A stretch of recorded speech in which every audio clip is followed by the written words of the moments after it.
Miriam had never seen anything like the Johnson mansion in her entire life. The gate alone was bigger than her family's entire house back in the village. She stood for a moment, clutching her small bag of clothes, staring at the large iron bars. Beyond them, a long driveway lined with flowers led to a house so big it looked like something out of a dream or a storybook. Her heart raced. She hadn't wanted to take this job, but what choice did she have? With her mother sick and her younger siblings to feed, Miriam had to work. She needed the money, but as she walked through the gates, her stomach churned. She didn't belong here. Everything about this place screamed rich, and she was anything but. A uniformed man opened the front door for her, barely glancing at her as he gestured her inside. The floor was shiny, like glass, and Miriam hesitated before stepping on it. She was scared her shoes would leave marks. The ceiling stretched so high above her that she felt dizzy just looking up. "Are you the new girl?" A sharp voice snapped. Miriam flinched and turned to see a tall woman in a sleek, fitted dress standing at the bottom of a wide staircase. She was beautiful, with perfect makeup and hair tied back neatly, but the way she looked at Miriam made her feel small, like a speck of dust on the shiny floor. "Yes, Ma," Miriam said quietly, clutching her bag tighter. "I'm Madame Folake," the woman said, her lips tight. "You'll call me ma'am. Speak only when spoken to, and stay out of my way. Do your work properly, or you'll be out of here faster than you can say goodbye." "Yes, ma'am," Miriam said again, bowing her head.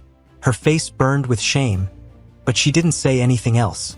Folake glanced at Miriam's bag and sighed loudly, as if annoyed by her very existence. "Martha will show you to the staff quarters," she said, waving her hand like she was shooing a fly. Then, without another word, she turned and walked up the stairs, her heels clicking loudly against the marble. Miriam let out a shaky breath. This was going to be harder than she thought. Martha, an older woman with kind eyes, led Miriam to a small room at the back of the house. It was plain, with just a bed, a table, and a tiny cupboard, but it was clean and quiet. "This will be your space," Martha said. "The other staff members are friendly, but don't get too comfortable. Madame Folake doesn't like it when the maids get too close." Miriam nodded, placing her bag on the bed. "Thank you, Ma." Martha smiled faintly. "Call me Martha, and don't worry too much about Madame. Just keep your head down and work hard." Miriam nodded again, but inside, she wasn't so sure. Folake's sharp eyes and cold voice were already burned into her memory. She wasn't sure how she was going to survive here. The next morning, Miriam began her duties. She cleaned the enormous living room, polished the glass furniture, and arranged the books on the shelves. She was careful to do everything perfectly, but her hands still trembled as she worked. Every time she heard footsteps, she froze, terrified that Madame Folake would appear. As Miriam dusted a shelf, her eyes fell on a framed photograph. It showed a young woman with warm eyes and a gentle smile. Something about her face felt familiar, though Miriam couldn't place why. She picked up the photo to look more closely, but her thoughts were interrupted by a deep voice behind her. "Who said you could touch that?" Miriam jumped, nearly dropping the frame. She turned to see a tall man standing in the doorway. He was older, with gray streaks in his hair, but his sharp features and piercing eyes made him look powerful. He wore a dark suit, and everything about him, from the way he stood to the way he stared at her, demanded respect. "I'm sorry, sir," Miriam stammered, quickly setting the photo back on the shelf. "I was just cleaning."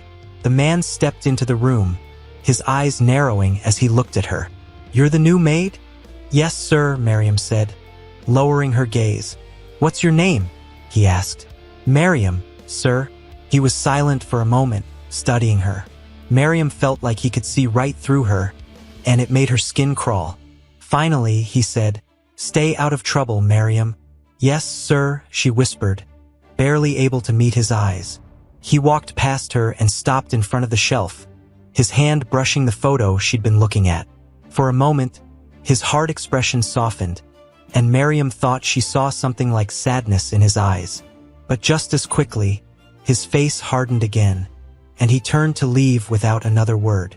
As soon as he was gone, Miriam let out the breath she hadn't realized she'd been holding. She leaned against the shelf, her hands shaking. Who was he? And why had he looked at her like that? Over the next few days, Miriam noticed the man, Untill Johnson, watching her. He never said much, but his eyes followed her whenever she was in the same room. It made her uneasy. Did he know something about her? Did he suspect something? She shook her head. That was impossible. He couldn't know. Still, every time their eyes met, Miriam felt a strange pull, like there was something connecting them. It wasn't fear exactly, but it wasn't comfort either. She tried to ignore it and focus on her work, but it wasn't easy.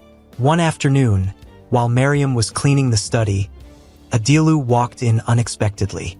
She quickly stepped aside, clutching her cleaning cloth, unsure of what to do. "You don't have to act like I'm going to bite you," he said, sitting down at the large desk. His voice was calm, but there was an edge to it that made Miriam uneasy. I'm just doing my work, sir," she said, staring at the floor. He didn't respond right away. Instead, he leaned back in his chair, watching her. "How old are you?" he asked suddenly. Miriam blinked, surprised by the question. 22, sir." He nodded slowly, as if the answer confirmed something. "Where are you from?" "A small village, sir. Near Osogbo." Untill's expression didn't change, but Miriam thought she saw a flicker of recognition in his eyes. "What's your mother's name?" he asked. Her heart skipped a beat. Why was he asking about her mother? "Saad, sir," she said quietly. For a moment, Untill said nothing. Then he stood and walked to the window, his back to her. "You can go," he said, his voice flat. Miriam didn't wait to be told twice. She quickly gathered her things and left the room, her mind racing. Why had he asked about her mother? Did he know her? No, that couldn't be it. He was probably just curious. But the look in his eyes haunted her. It was like he was trying to piece something together, just like she was. Later that evening, Miriam sat in her small room, holding a worn envelope. It was the letter her mother had written before she passed away.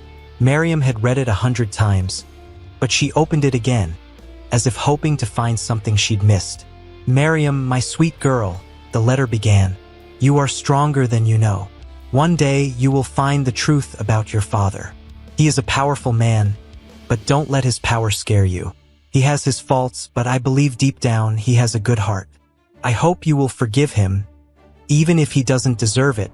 Miriam's eyes filled with tears as she read the words. She didn't know what to feel. Her mother had kept so many secrets, and now, those secrets were following her into this house. What would she do if she found out the truth? And what would Untill Johnson do if he ever found out who she really was? As she lay down to sleep, Miriam couldn't shake the feeling that everything was about to change. Miriam woke up to the faint sound of footsteps outside her room. She blinked, rubbing her eyes. The small clock on the table read 5:30 a.m.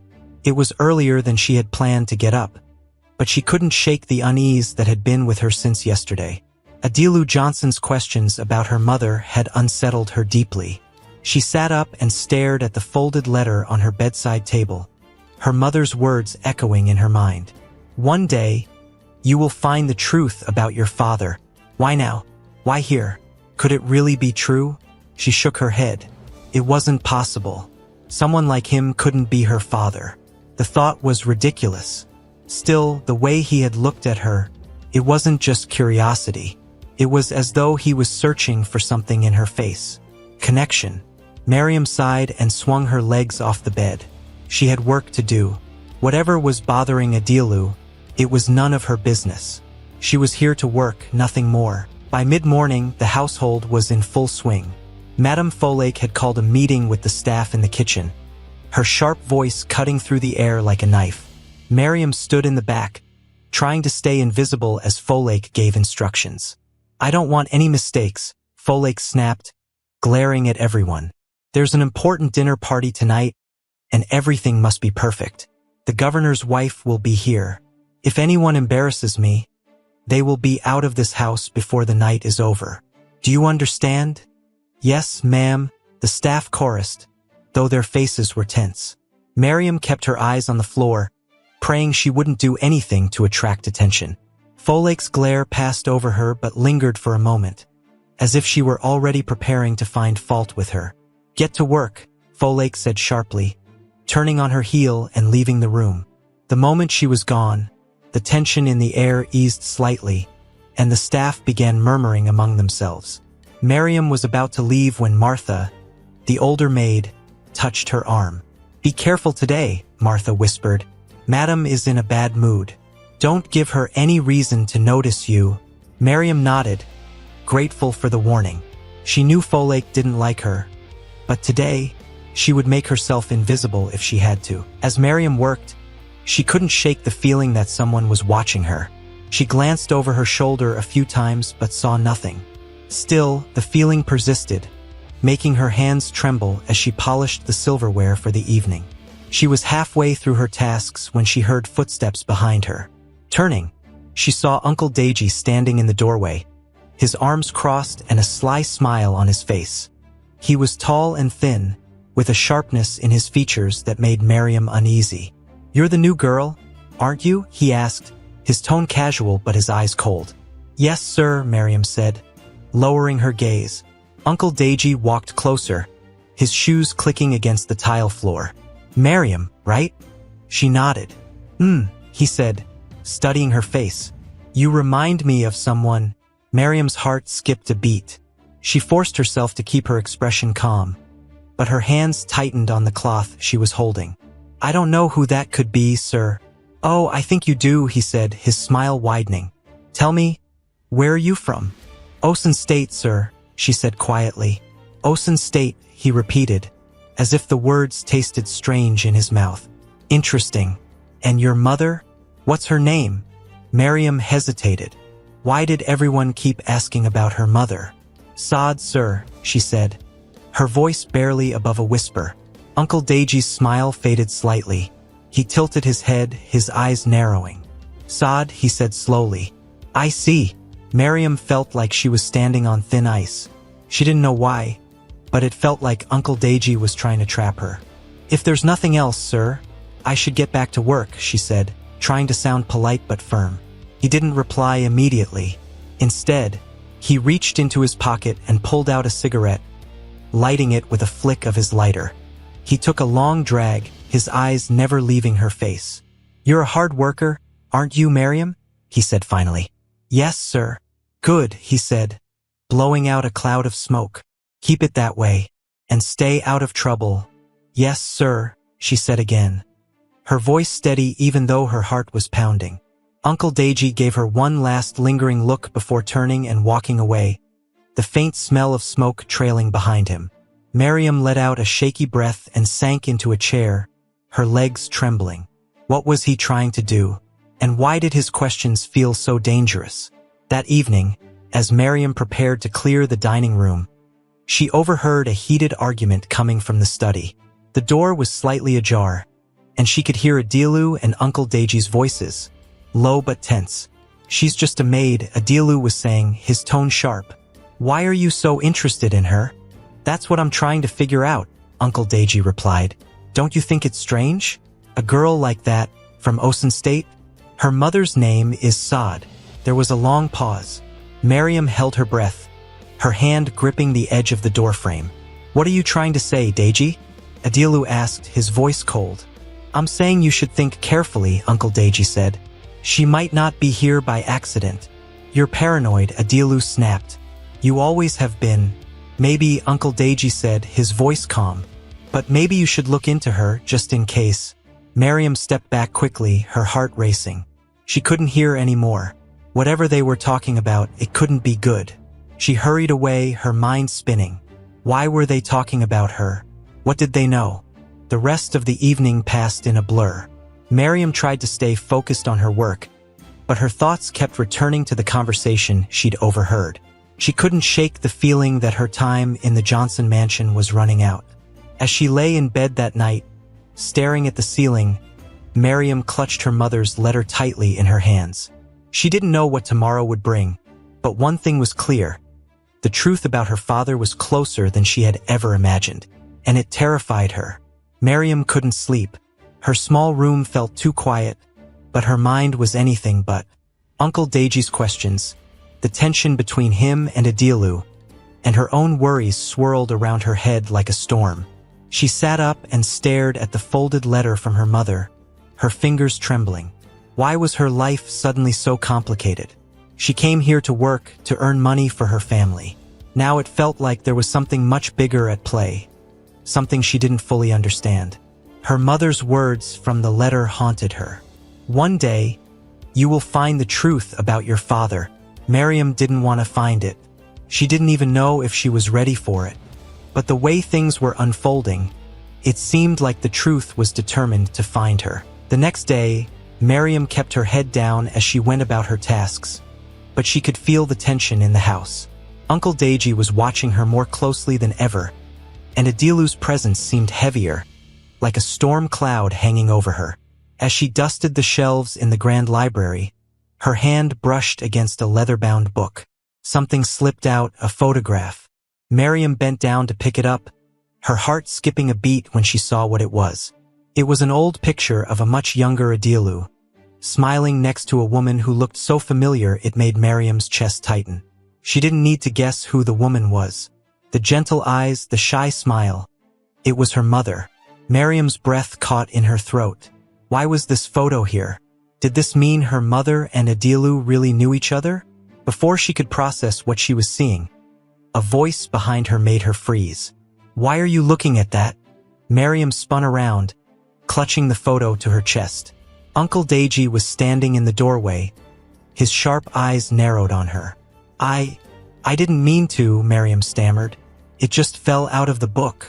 Uncle Deji's gaze dropped to the photograph in her hands, and his expression shifted. For a moment, he didn't speak, but when he did, his voice was low and dangerous. Give that to me, he said, holding out his hand. Miriam hesitated. It's not mine, she said quietly. I just found it. I said give it to me, Uncle Deji snapped, his voice rising. Miriam flinched and handed him the photo. He snatched it from her and stared at it, his jaw tightening. Where did you find this? He demanded. In that book, Miriam said, pointing to the shelf. I didn't mean to. Quiet, Uncle Deji cut her off. He studied the photo for a long moment before slipping it into his pocket. Then he turned back to Miriam, his eyes cold. You need to be careful, he said. You're poking around in things you don't understand. I wasn't poking around, Miriam protested, her voice shaking. I was just cleaning. Cleaning, he repeated, his tone mocking. Do you think I don't know what you're doing? You're trying to dig up the past, aren't you?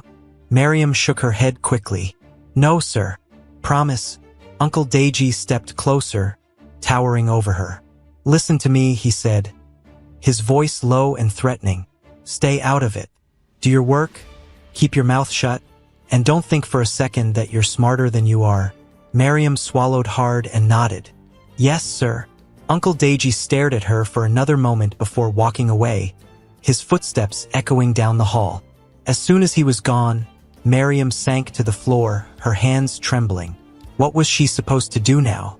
The photo was proof that her mother and Adilu had a connection. But what kind of connection? And why was Uncle Deji so desperate to hide it?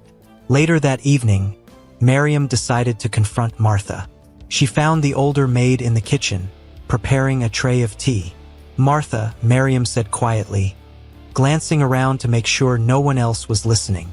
Can I ask you something? Martha looked up, her expression kind but cautious. What is it, dear? Do you know anything about Mr. Adilu and a woman named Saad? Miriam asked. Martha's hands paused over the tray, and for a moment, she didn't speak.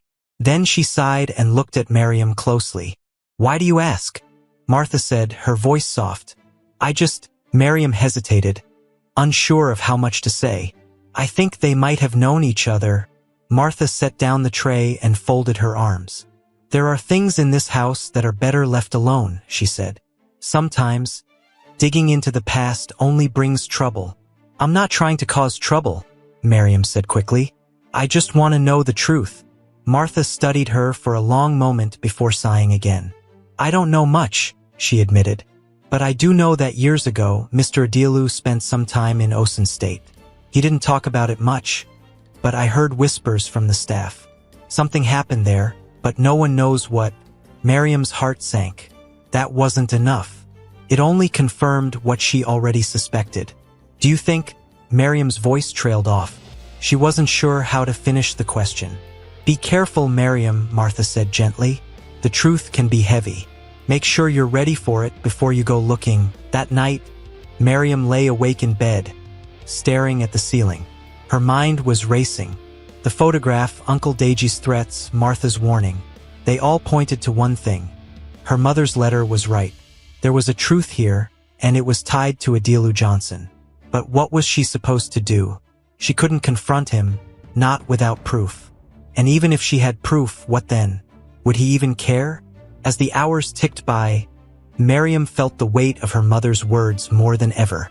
He has his faults, but I believe deep down he has a good heart. Miriam wasn't sure if she believed that yet, but one thing was certain. The answers she was looking for were closer than ever, and she wasn't sure if she was ready to face them. Miriam stood outside the study door, her heart pounding so loudly she was sure anyone nearby could hear it. She had thought about this moment all night, turning it over and over in her mind until she felt like she would burst if she didn't act. The photograph, the questions about her mother, Uncle Deji's threats, it all pointed to one thing. She had to confront Mr. Adilu. But now that she was standing here, her courage felt like it was slipping away. She clenched her fists tightly, trying to steady her nerves. You can do this, Miriam. You have to.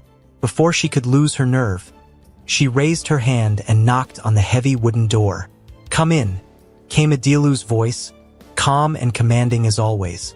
Miriam pushed the door open slowly and stepped inside. Adilu was seated at his desk, looking over some papers. He didn't look up immediately, but when he did, his eyes narrowed slightly, as if surprised to see her. What do you want? He asked, his tone sharp but not unkind. Miriam swallowed hard. I need to talk to you, sir. Adilu leaned back in his chair, studying her with those piercing eyes that always seemed to see more than she wanted them to. About what? She hesitated for a moment, her hands trembling slightly. Then she took a deep breath and pulled the letter from her mother out of her pocket. It's about my mother, she said quietly. Adilu's expression didn't change, but his eyes flickered to the letter in her hand. Your mother, he repeated. What does she have to do with me? Miriam stepped closer, her voice shaking but steady enough to be heard. Her name was Saad, she said. She knew you, and I think you knew her too. There was a long silence. Adilu's face remained unreadable, but Miriam thought she saw a flicker of something in his eyes. Recognition? Maybe? Or guilt? He didn't deny it, and that alone made her stomach twist. Why are you telling me this? He said finally, his voice quieter now. Miriam held up the letter. Before she died, my mother wrote this. She told me my father was a powerful man, someone who left her behind when she needed him most.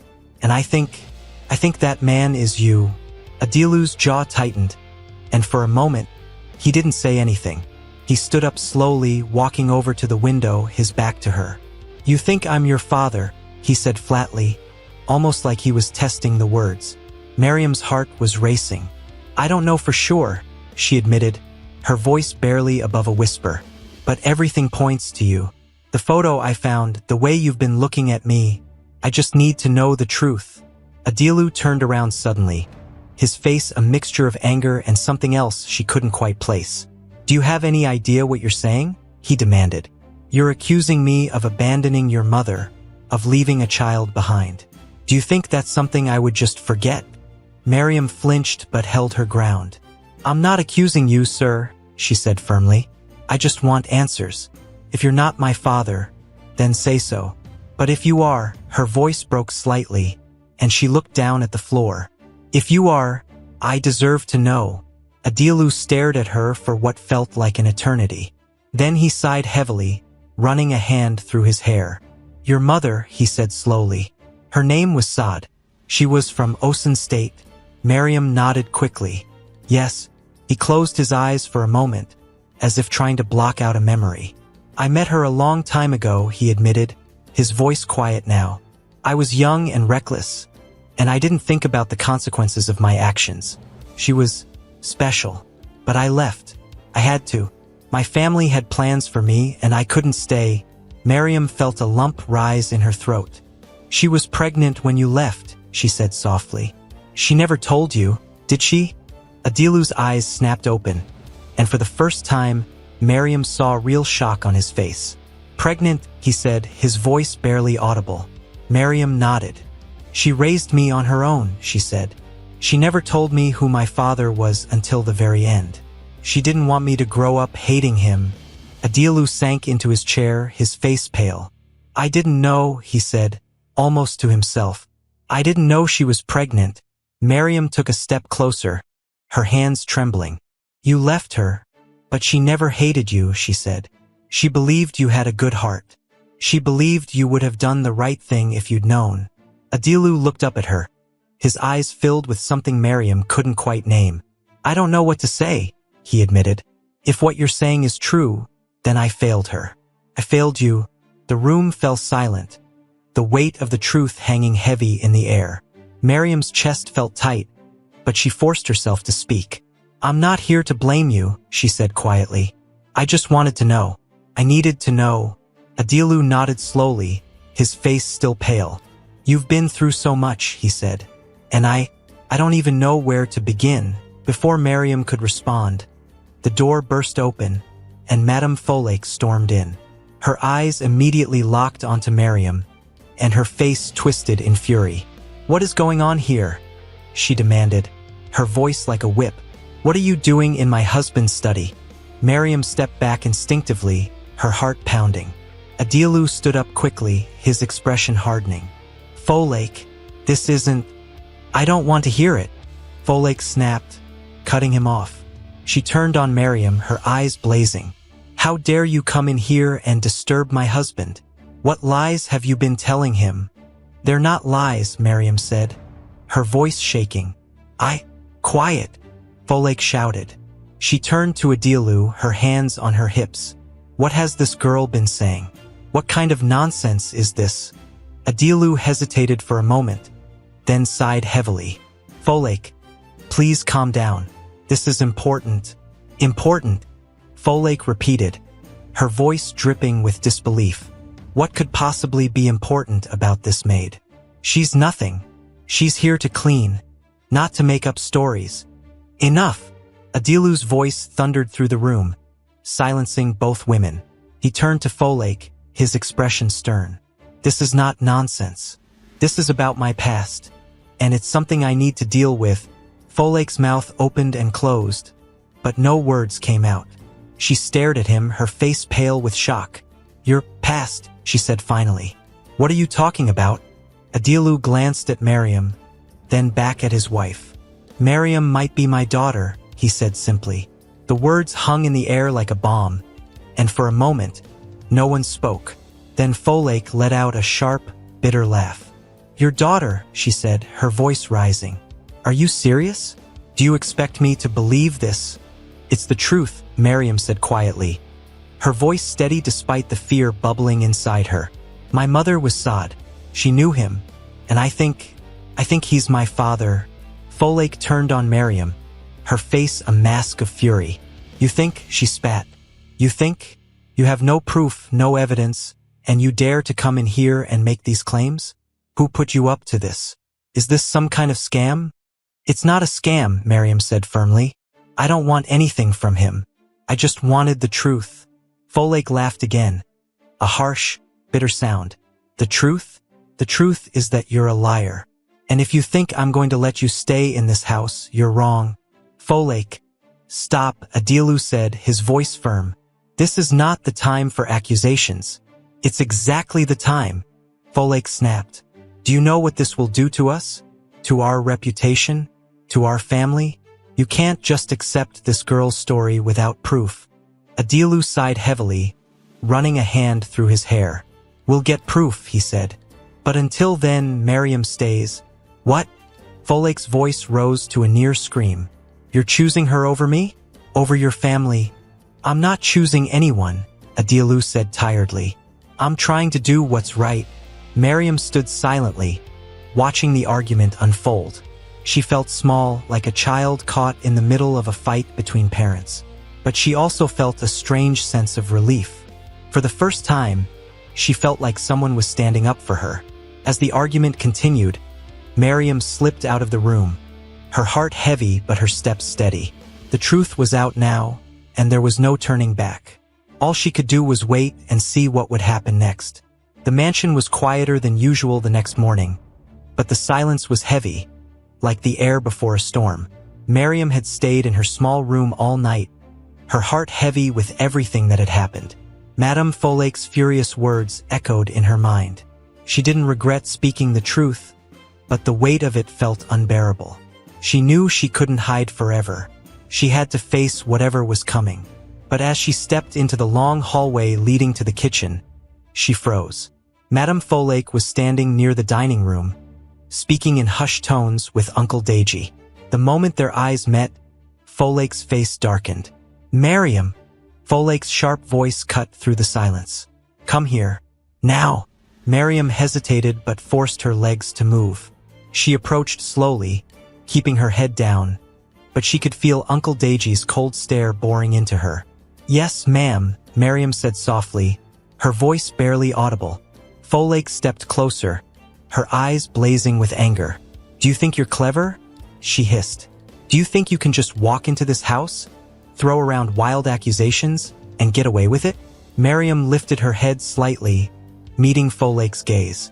"I didn't mean to cause trouble," she said. "I just wanted the truth." "The truth?" Folake snapped, her voice rising.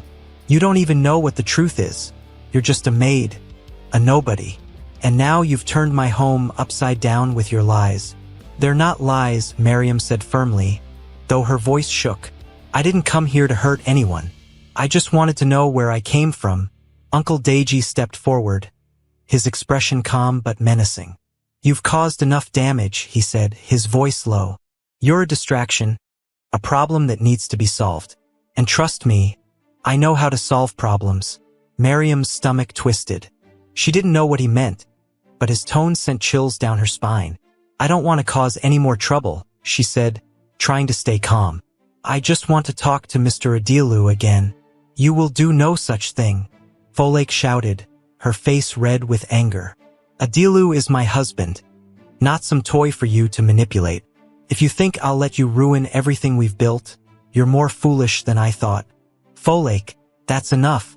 The voice was calm but firm, and it made everyone turn. Adilu stood at the end of the hallway, his expression unreadable. He walked toward them slowly, his eyes fixed on his wife. "Enough of this," he said again, his tone leaving no room for argument.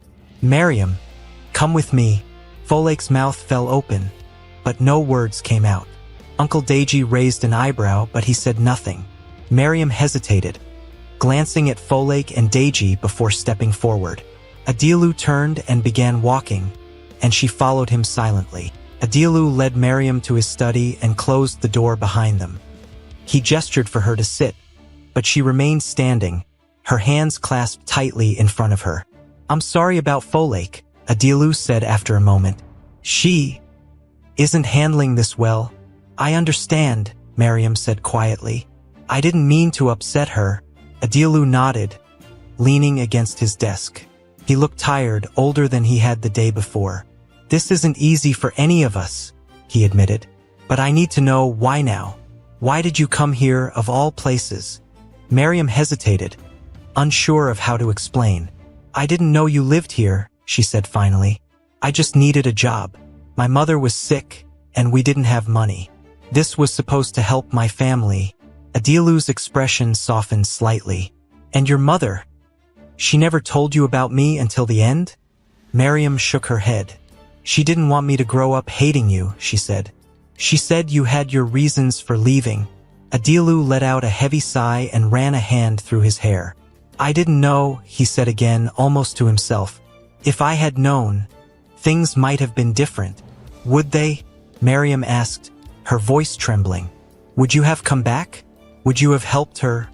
Adilu looked at her, his eyes filled with a mix of guilt and sadness. "I'd like to think I would have," he said, "but I can't change the past. All I can do now is try to make things right." Miriam stared at him, her emotions swirling. She wanted to believe him, but the years of pain and struggle her mother had endured were hard to forget. The sound of the study door opening made them both turn. Folake stood in the doorway, her face a mask of fury. "You're not seriously entertaining this, are you?" she demanded, glaring at Adilu.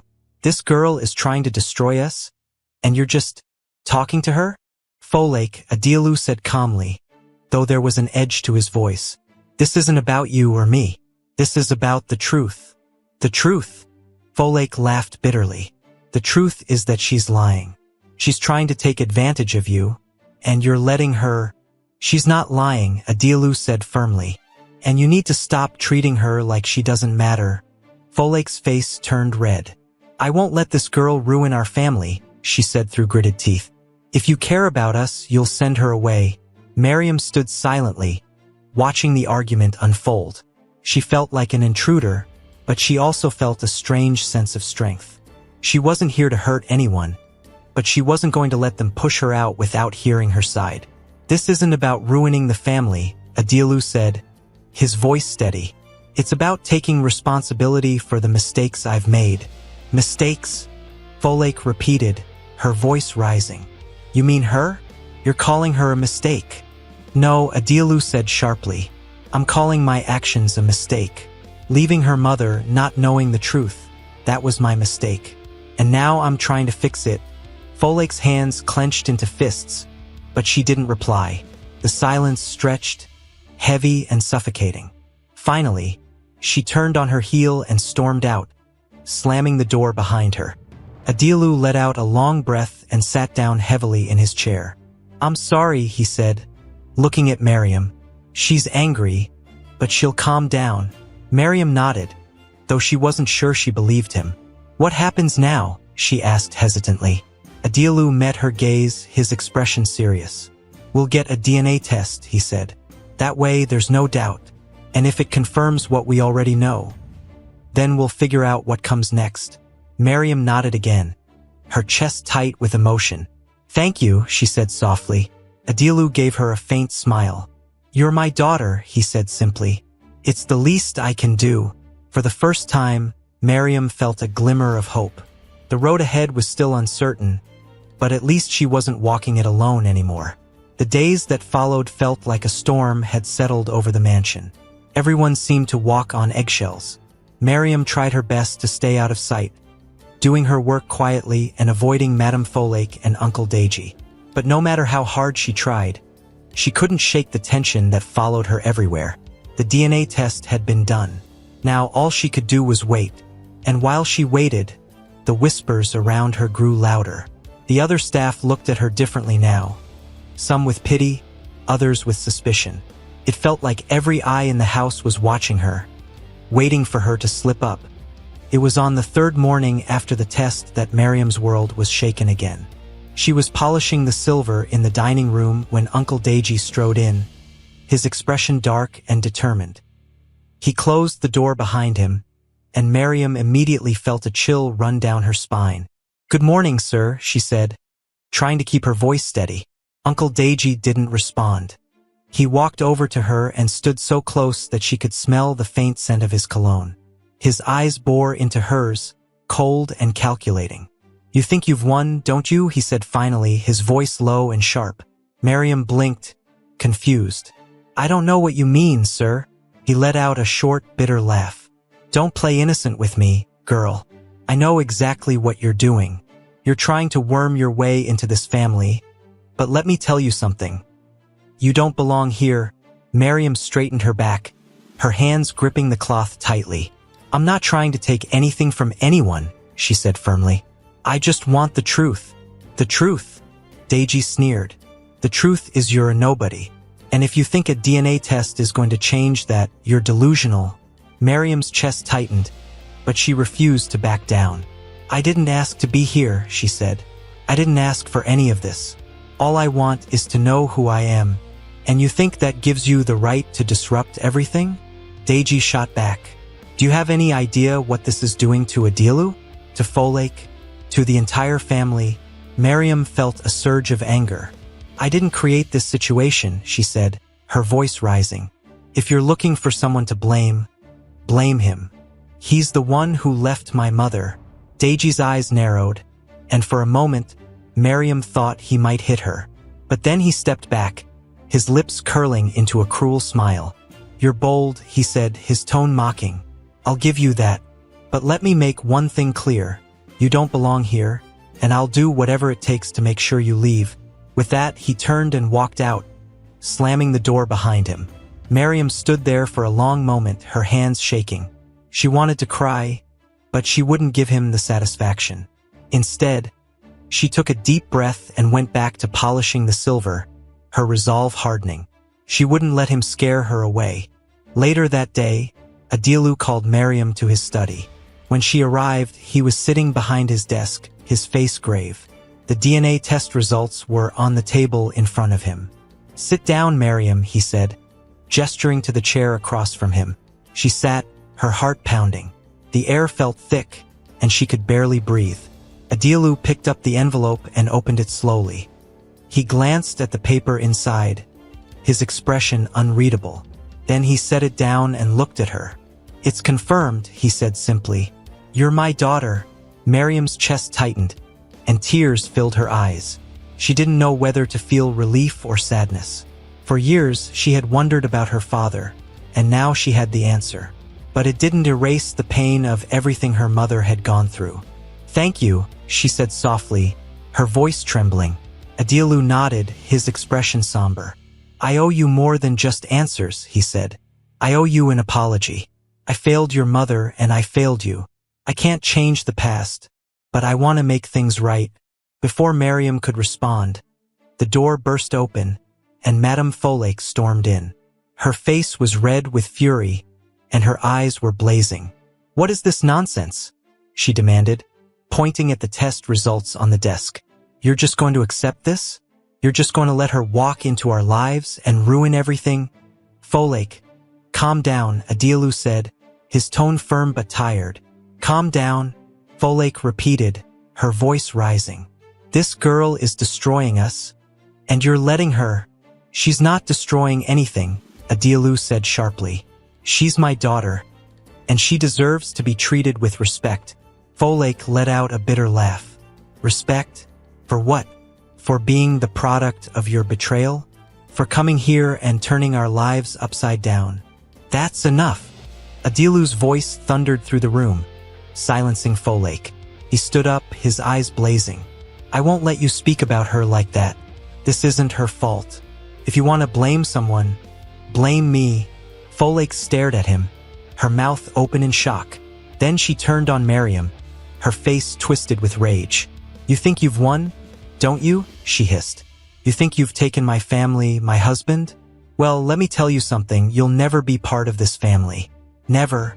Miriam felt tears sting her eyes, but she refused to let them fall. She stood up, her hands clenched into fists. I'm not trying to take anything from you, she said, her voice steady despite the pain in her chest. I didn't come here to hurt anyone. All I wanted was the truth. And now you have it, Folake spat. So get out.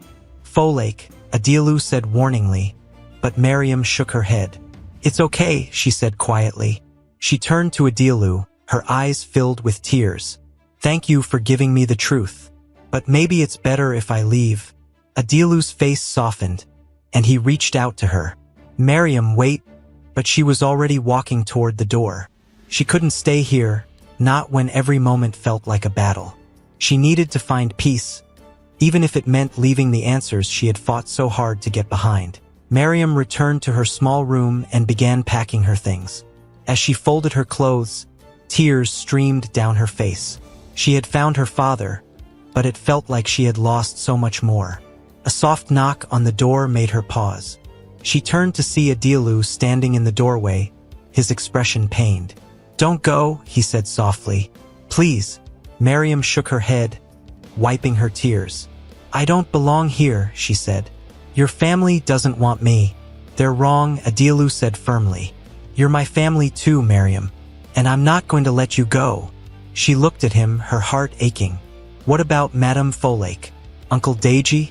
They hate me. They'll come around, Adilu said, And if they don't, that's their problem. You've been through enough, Miriam. You don't have to fight this alone anymore. For the first time, Miriam felt a glimmer of hope. Maybe, just maybe, she could find a place in this family. It wouldn't be easy, but she wasn't ready to give up yet. She set her bag down and nodded slowly. Okay, she said. I'll stay. Adilu smiled, and for the first time, Miriam felt like she wasn't alone. The road ahead would be difficult, but at least she had someone to walk it with.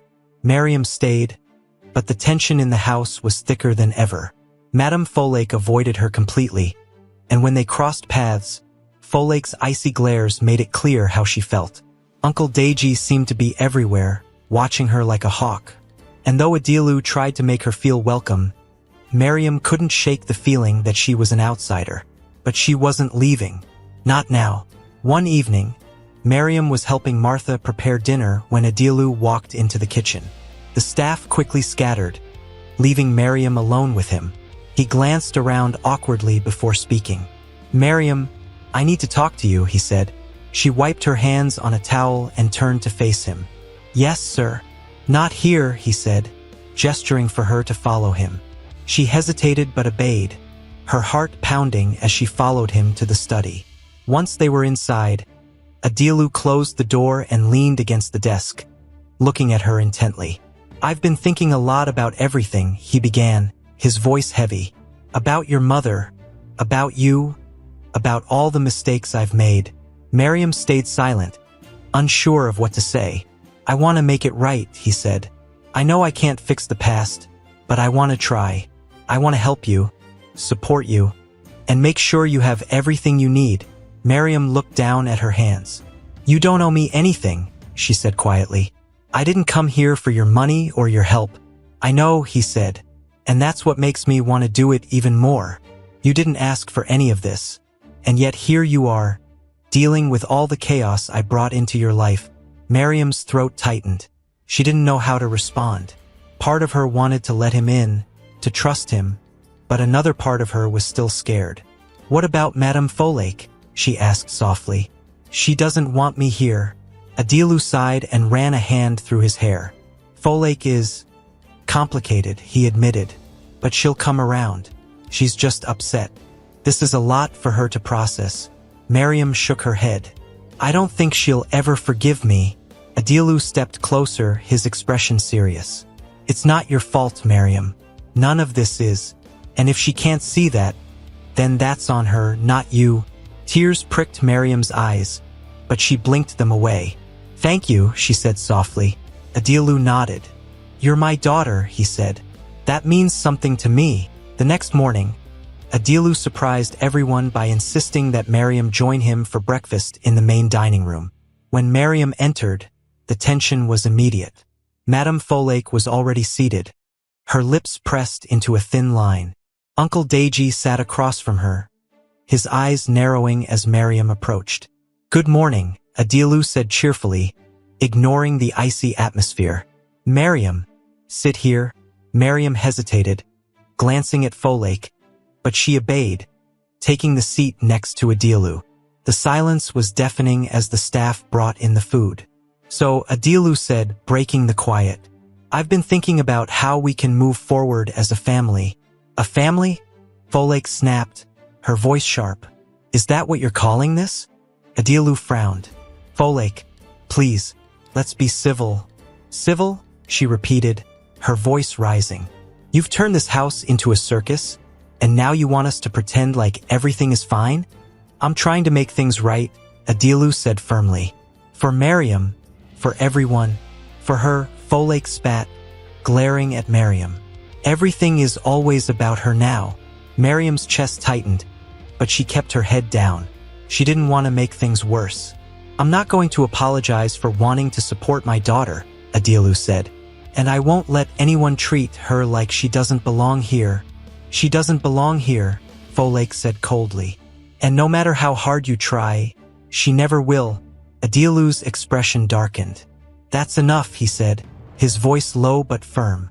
This is my house, and I will not tolerate this behavior. If you can't accept Miriam, then maybe you're the one who doesn't belong. Folake's eyes widened, and for a moment, She looked like she might cry, but instead, she stood abruptly, her chair scraping loudly against the floor. "I won't stay here and be insulted," she said, storming out of the room. The silence that followed was suffocating. Miriam stared at her plate, her appetite completely gone. Uncle Deji cleared his throat and stood as well. "I think I've had enough excitement for one morning," he said coolly before leaving. Adielu sighed heavily and looked at Miriam. "I'm sorry," he said softly. "This isn't how I wanted things to go." "It's not your fault," Miriam said, her voice trembling. "Maybe I should leave." "You're not going anywhere," Adielu said firmly. "We'll get through this. Promise." The days that followed were difficult. Madame Folake barely spoke to anyone, and when she did, her words were sharp and cold. Uncle Deji seemed to enjoy stirring the pot, dropping sly comments and fueling the tension in the house. But Adielu didn't waver. He made an effort to include Miriam in family activities, even when it caused conflict. He also began asking about her dreams and goals, encouraging her to think about her future. One evening, as they sat in the study, Adielu asked Miriam about her plans. "What do you want to do with your life?" he asked. Miriam hesitated. "I don't know," she admitted. "I've always wanted to help people, maybe become a teacher. But I don't know if that's possible." "Of course it's possible," Adielu said. "If that's what you want, I'll support you." Miriam looked at him, surprised. "You mean it?" "Absolutely," he said. "You've been through so much, but you're strong.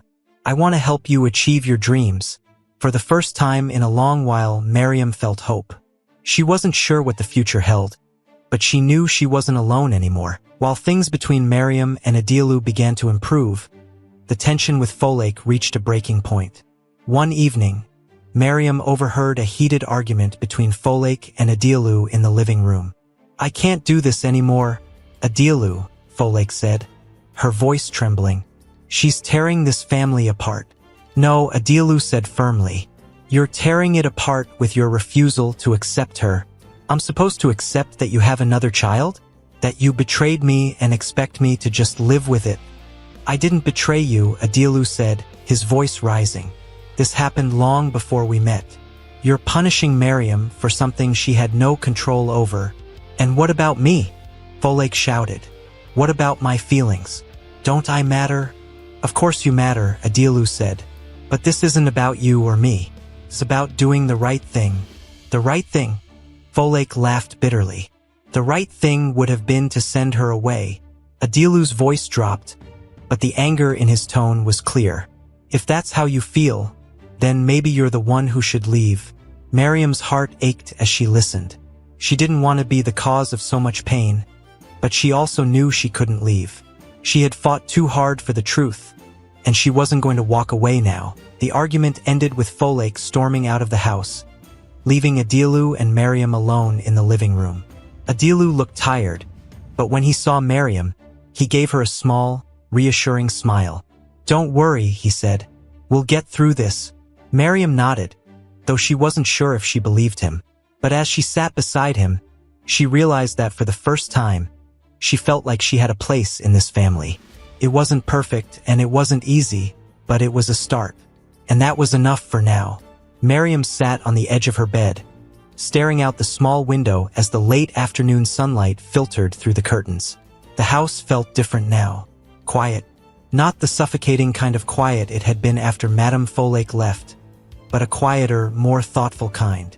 It was like everyone was holding their breath, waiting for something to change. And then it did.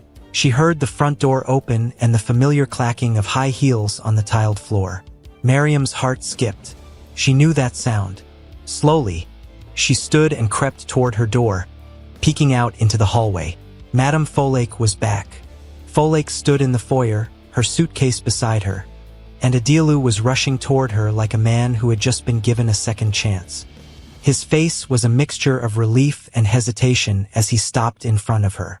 "Folake," he said softly, "you came back." "I didn't come back for you," Folake said sharply, her voice steady but not cruel. "I came back because this is my home." Adielu's shoulders sagged a little, but he nodded. "I'm glad you're here. We've missed you." "We?" Folake said, raising an eyebrow. Or just you? Adielu hesitated. We, he said firmly, glancing toward the hallway where Miriam was hiding. All of us. Miriam stepped back, unsure if she should go out or stay hidden. Before she could decide, she heard footsteps heading her way. It was Adielu. Miriam, he said gently, come. She's back. Her stomach twisted, but she nodded. She followed him back to the foyer, where Folake stood with her arms crossed. Her gaze landed on Miriam, and for a moment, her expression hardened, but then it softened, just slightly. Good evening, Ma, Miriam said quietly, her voice barely above a whisper. Folake let out a soft sigh. You don't have to call me Ma, she said. You're not a maid anymore, are you? Miriam blinked, unsure how to respond. Was that an olive branch? Or a warning? I'm glad you're here, Miriam said after a pause. I hope we can find a way to make this work. Folake's eyes narrowed slightly, but then she nodded. We'll see, she said. It won't be easy. Adielu cleared his throat, stepping between them. What matters is that we're all here, he said. We'll figure it out together. Folake didn't respond, but she didn't argue either. Instead, she picked up her suitcase and headed upstairs. Adielu turned to Miriam and gave her a small smile. She's trying, he said. That's a good start. Miriam nodded, though her chest still felt tight. She wasn't sure if trying would be enough, but for now it was all they had. Over the next few days, the house slowly began to feel more like a home. Folake kept her distance from Miriam at first, but she wasn't as openly hostile as before. Instead of sharp comments, there were small nods and quiet exchanges, little gestures that showed she was at least willing to coexist. One evening, as Miriam was reading in the sitting room, Folake entered. Miriam immediately stood, unsure of what to do. Folake raised a hand, motioning for her to sit. You don't have to leave, Folake said, her voice even. Miriam nodded and sat back down, clutching the book in her lap. Folake sat across from her, crossing her legs and smoothing her skirt. I've been thinking, Folake began after a long pause, about everything, about you. Miriam's hands tightened on the book. What about me? You've turned my life upside down, Folake said, her tone blunt. But maybe it wasn't all your fault. Miriam blinked, unsure if she had heard correctly. What do you mean? Folake sighed and leaned back in her chair. I've been angry, Miriam. Angry at Adielu, at myself, and at you. But the truth is, none of this was your choice. You didn't ask for any of this. No, ma'am, Miriam said softly. I didn't. I've been unfair to you, Folake admitted, her voice quieter now. And I'm sorry for that. Miriam's eyes widened. She hadn't expected an apology, especially not from Folake. Thank you, she said, her voice trembling. That means a lot to me. Folake nodded, her expression unreadable. It doesn't mean we'll be best friends, she said, but maybe we can find a way to live together. For Adielu's sake. And for yours. Miriam smiled, a small but genuine smile. I'd like that, she said. The turning point came a week later, during the scholarship launch event. Adielu had organized a small ceremony to announce the Saad Memorial Scholarship, and he insisted that both Folake and Miriam attend. Miriam stood nervously at the edge of the crowd, watching as guests mingled and chatted. She felt out of place among the well-dressed elites, but Adielu stayed close, introducing her to people and making her feel welcome. When it was time for the speeches, Adielu took the stage. He spoke about Saad, about her strength and kindness, and about the scholarship's mission to help young women like her. Miriam felt tears in her eyes as she listened, overwhelmed by the thought that her mother's legacy would live on. After the speech, Adielu called Miriam to the stage. Her heart pounded as she walked up, unsure of what to say. This scholarship wouldn't exist without Miriam, Adielu said, placing a hand on her shoulder. She reminded me of the importance of taking responsibility, of doing what's right. I'm proud to call her my daughter. The crowd applauded, and Miriam blinked back tears. She glanced toward the audience and saw Folake watching her, her expression soft. It was the first time Miriam truly believed they might be able to heal. That night, Back at the mansion, the family sat together for dinner. There was no tension, no sharp words or glares. It was quiet, but in a peaceful way. As they ate, Adilu turned to Miriam. "What's next for you?" he asked. "Have you thought about school?" Miriam nodded. "I want to study education," she said. "I want to become a teacher." Folake surprised everyone by speaking up. "That's a good choice," she said. "We need more teachers who care." Miriam smiled at her, grateful for the support. "Thank you," she said. As the conversation continued, Miriam felt a sense of belonging she hadn't felt before. It wasn't perfect, and there was still work to be done, but for the first time, she felt like part of a family, and that was enough.